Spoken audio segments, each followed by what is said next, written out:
issue होना है बनाई 9 बोट होना है 9 बोट बनाई बोट ठीक है उठने वास्ते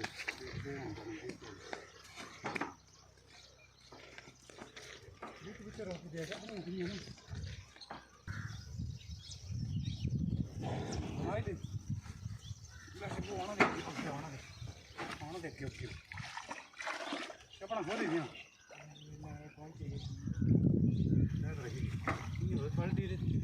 रही दे तो अच्छा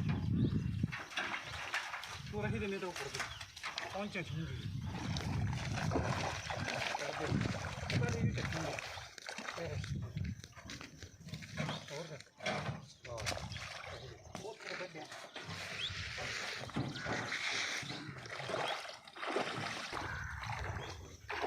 होने नहीं होने मां